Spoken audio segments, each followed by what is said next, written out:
साथियों, बिहार विधानसभा 2025 की चुनाव जीतने के लिए हर कोई राजनीतिक पार्टियां दांव खेल रहा है। कोई बिहार की स्थानीय राजनीतिक पार्टियां, तो वहीं बिहार से सटा अन्य राज्य की पार्टियां। लेकिन इन सभी पार्टियों में सबसे मजबूती के साथ अगर कोई राज्य की पार्टियां चुनाव लड़ने जा रहा है तो वह है उत्तर प्रदेश। साथियों नमस्कार, आप देख रहे हैं क्या न्यूज, मैं हूं ब्रजेश गुप्ता।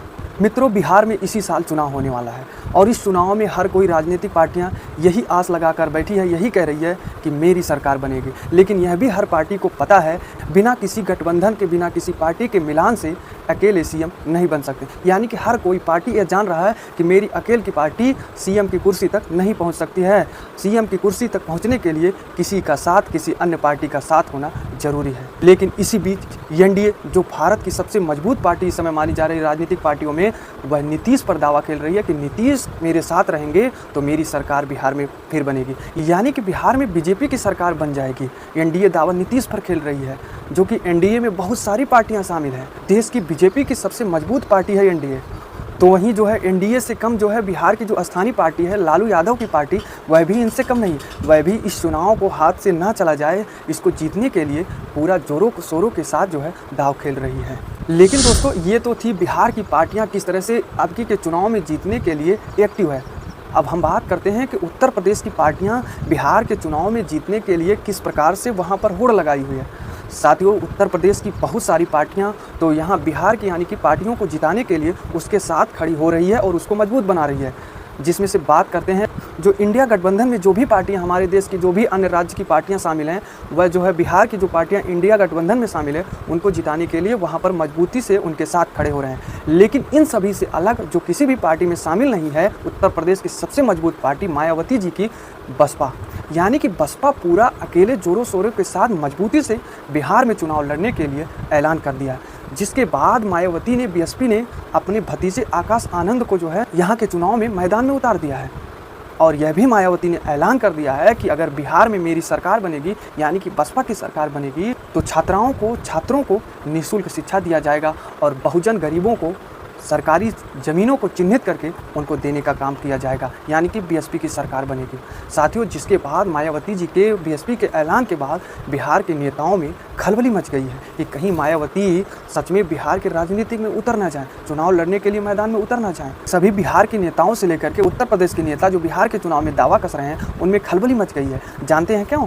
तो चलिए हम विस्तार से बताते हैं। साथियों, सबसे बड़ी बात यह है कि मायावती जी ने आकाश आनंद को मैदान में दाव कसने के लिए उतारा, जो कि आकाश आनंद युवा है और युवाओं को, बिहार के युवाओं को अपने साथ लाएंगे। दूसरी तरफ मायावती जी ने ऐलान किया है कि मैं निःशुल्क शिक्षा दूंगा, बहुजनों को, गरीबों को सरकारी ज़मीनों को चिन्हित करके उनको देने का काम किया जाएगा।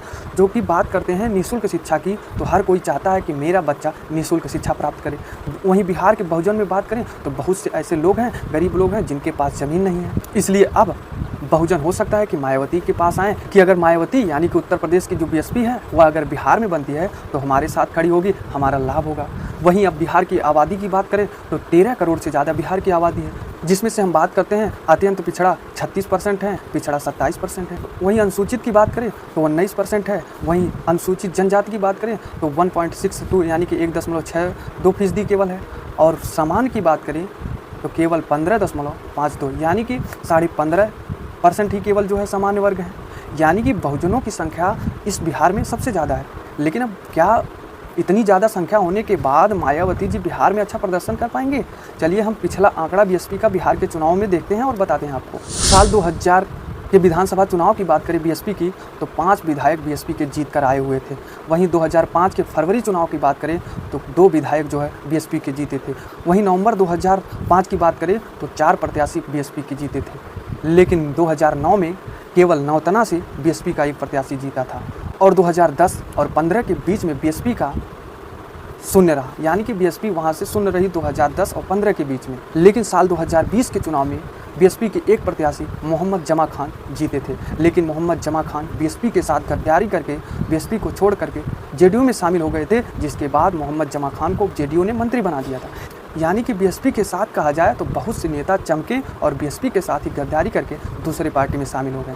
बीएसपी का सबसे ज़्यादा अगर बात करें ख़त्म होने की, तो यही नेताओं की वजह से बीएसपी अच्छा प्रदर्शन इस समय नहीं कर पा रही। लेकिन वोट बैंक की बात करें तो अभी भी वोट बैंक में बीएसपी अच्छी है, चाहे उत्तर प्रदेश हो या बिहार हो।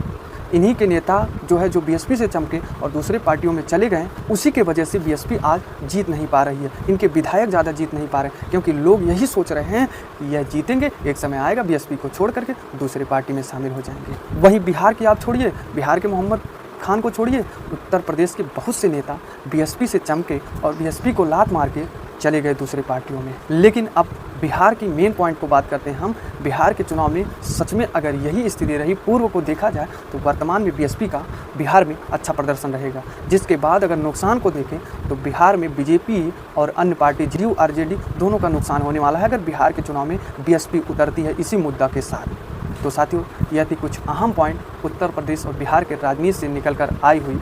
इस पर आप क्या कहेंगे कमेंट में ज़रूर बताएं। तो दीजिए ब्रिजेश गुप्ता को इजाज़त, मिलते हैं एक नई मुलाकात नई वीडियो के साथ।